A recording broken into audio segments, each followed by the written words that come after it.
Bueno, muchas gracias David. Como bien decía Lola, abrimos ahora una ronda de preguntas si tenéis.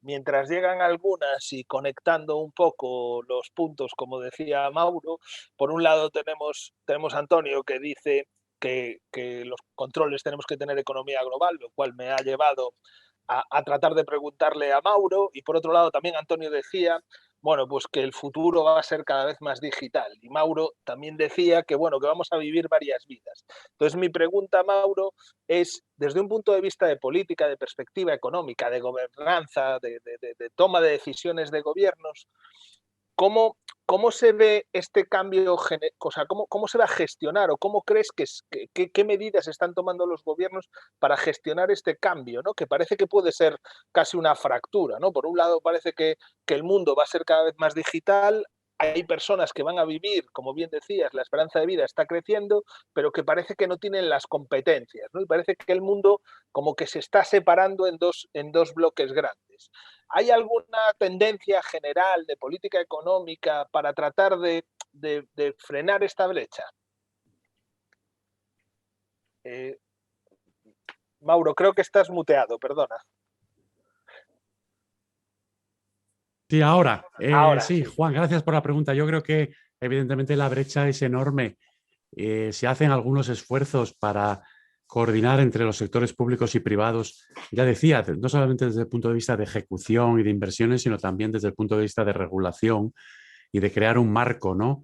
En el cual podamos hacer frente a todas estas transformaciones, pero queda muchísimo por hacer, ¿no? Por ejemplo, cuando David antes estaba diciendo que en su colaboración con una empresa de tratamiento de aguas, creo que era, pues podían anticipar los altibajos en la pandemia a través del contenido de virus la presencia de virus en las aguas residuales.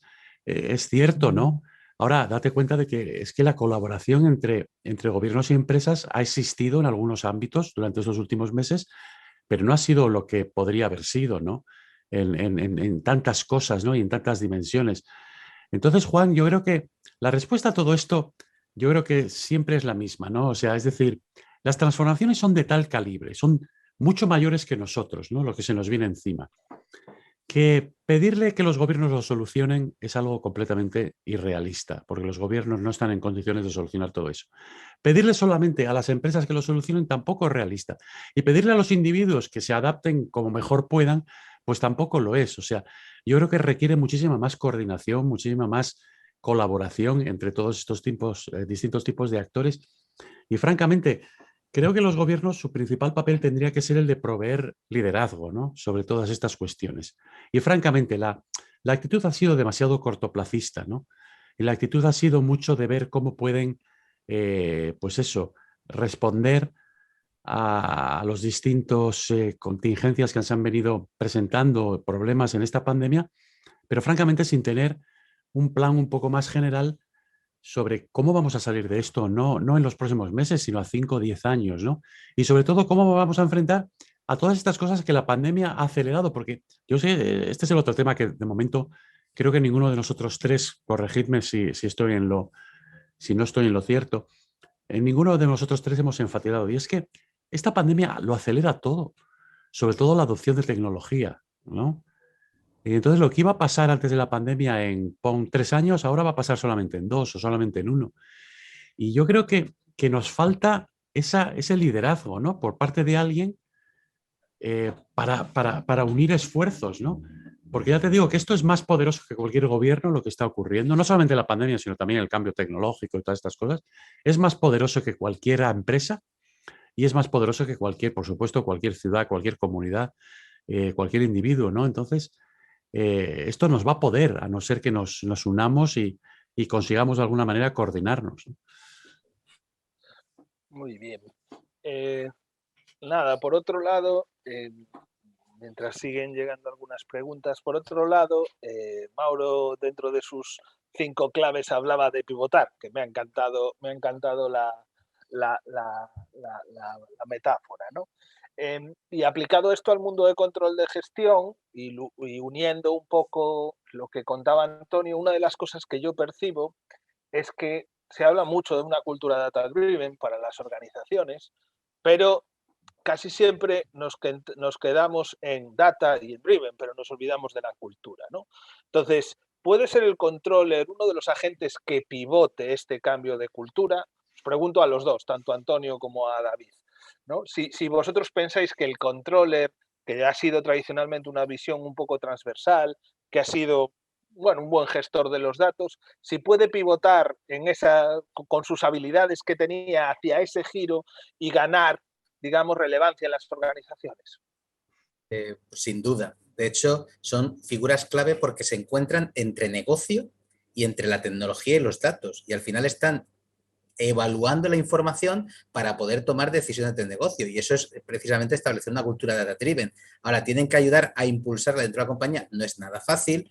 Y ahí sí que todo lo que son los planes de evangelización, planes de alfabetización en datos, sí que establecen diferentes figuras y diferentes roles. Está el data creator, que al final puede ser un científico de datos, un ingeniero de datos que crea soluciones basadas en datos, pero después está el data consumer, que es al final el que consume datos y no necesita ser matemático, físico, ingeniero, necesita interpretar y entender las conclusiones de esos análisis. Y ya no nos tenemos que quedar en los reportes, como bien decía David, son importantes el conocer el pasado, pero necesitamos conocer el futuro. Entonces, el pasar por esa analítica predictiva y prescriptiva nos va a ayudar, pero necesitamos esa cultura que nos permita entender bien cómo gestionar una predicción. Si me dicen que el mes que viene vamos a vender 12 millones de barriles de cerveza, no van a ser exactamente 12 millones. Tenemos que conocer el intervalo de confianza, tenemos que conocer la estimación, el posible error, para que nos ayude a comprender y poder utilizar la información. Ahora, no me hace falta saber cómo se ha llegado a esa predicción, pero sí tener esa cultura. Y el controller es una figura clave porque ya está ahí. Ya está en el punto de coger información y tomar decisiones con ella. Ahora, esto hay que ampliarlo no solo a los controles, sino a toda la compañía.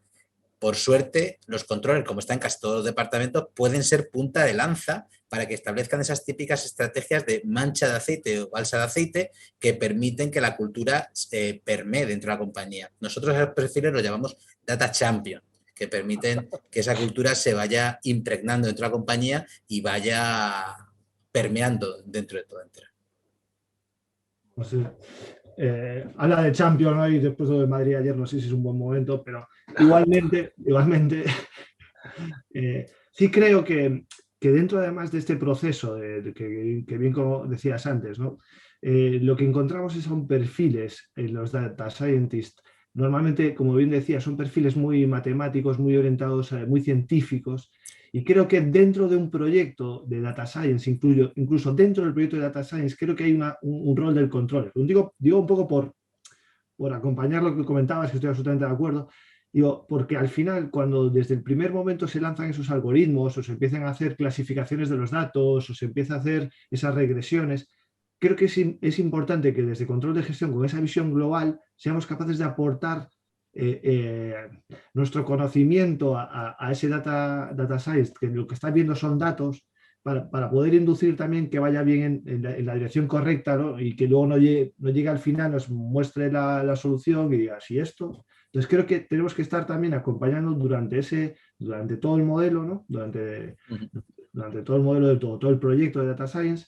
Y además creo que es bastante importante porque históricamente, digamos que sí que uno de los valores que hemos tenido como controles es que nos gustaba mucho tomar decisiones en base a datos, ¿no? O sea, la gente por la compañía iba tomando decisiones, y yo recuerdo irme muy atrás cuando trabajaba en retail y me decía, no, es que yo estoy vendiendo porque no tenemos zapatos de tacón alto.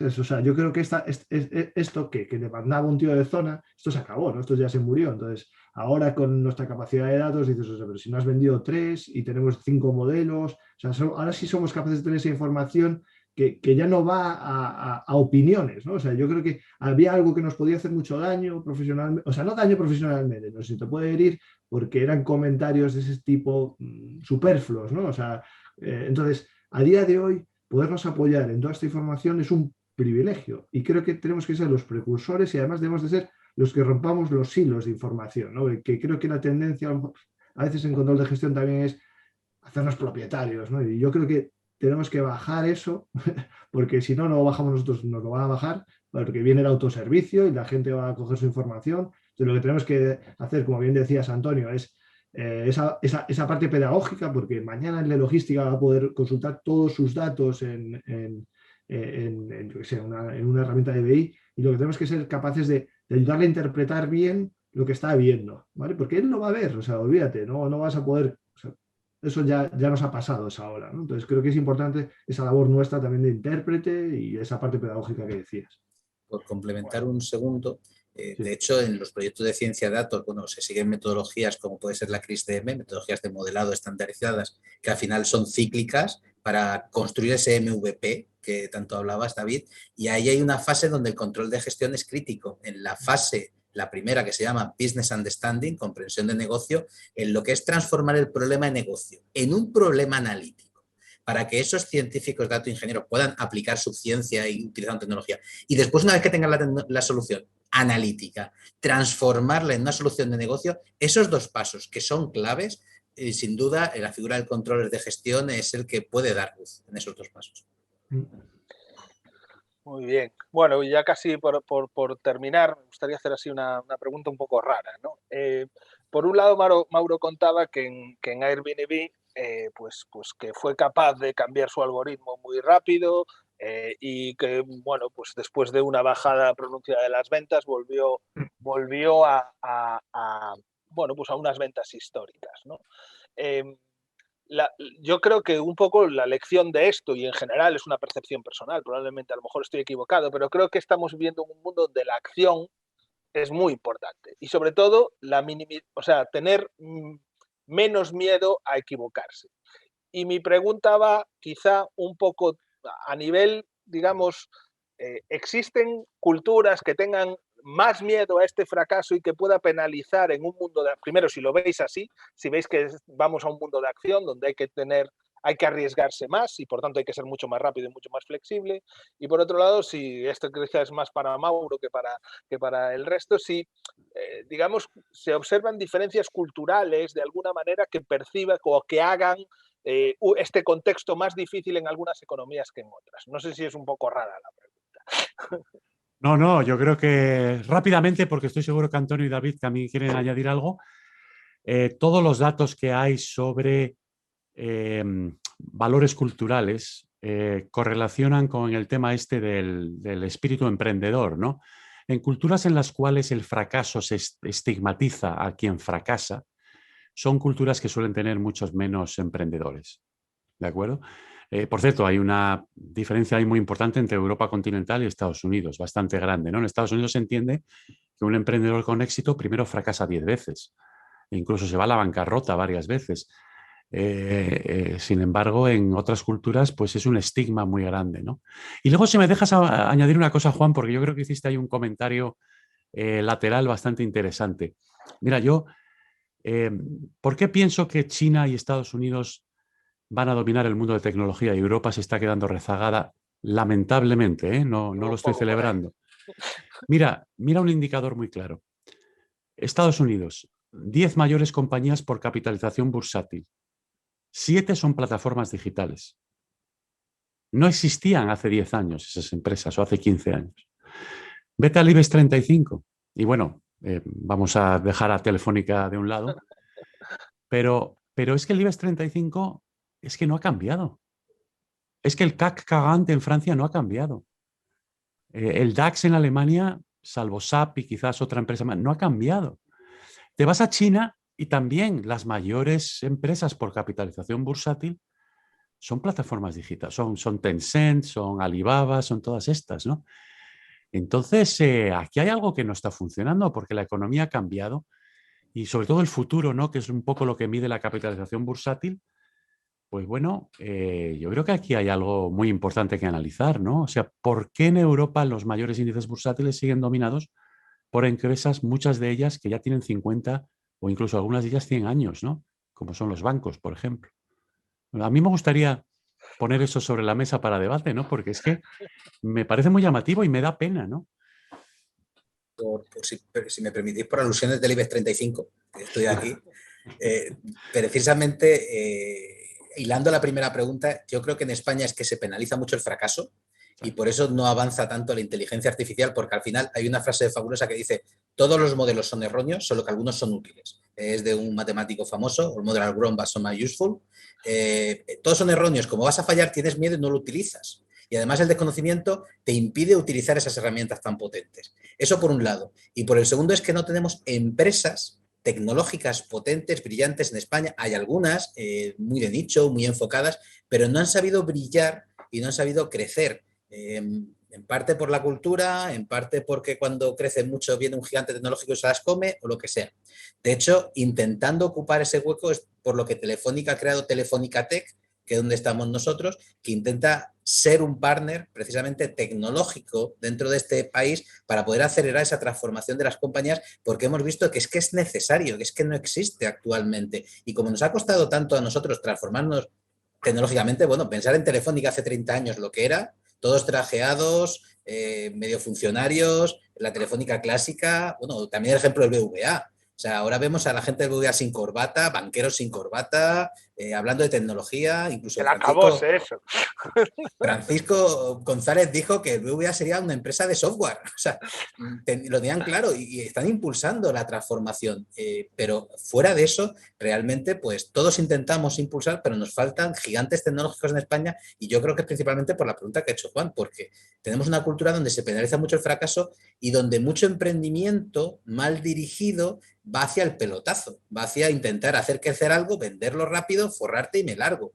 Es decir, nos falta una cultura de emprendimiento tecnológico-científico que sí que a lo mejor en otros países como Estados Unidos sí se ha impulsado, pero que aquí cuando viene un chaval con una idea tecnológica, pues es que no le damos financiación. Preferimos que alguien nos venga a vender humo y nos cuente una milonga interesante.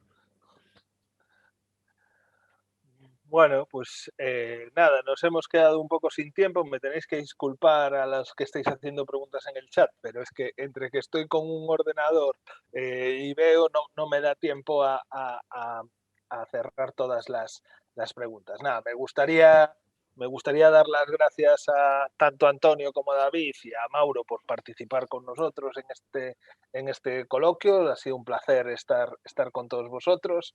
Y me gustaría cerrar con una reflexión de control de gestión, que para esto estamos aquí, ¿no? O sea, yo creo que estas ideas que nos han dado David, tanto desde el punto de vista de compañía, de qué cosas están haciendo, digamos, bajo tierra, como de grandes tendencias en términos tecnológicos, como cómo va a cambiar el mundo, bueno, nos tiene que hacer reflexionar un poco sobre cuál es el papel del controller, pero me gustó mucho esa palabra de pivotar y el controller, bueno, pues tiene una serie de fortalezas que tiene que utilizar y tendrá que pivotar hacia otras áreas para ser capaz de jugar un papel relevante. Creo que la capacidad de tomar decisiones y de conseguir que la fundamental en los próximos años. Vamos a tener que comprender algo de tecnología, como decía Antonio, porque el mundo va a ser digital, pero al final, y esto creo que lo decía Halvarian en algún momento, ¿no?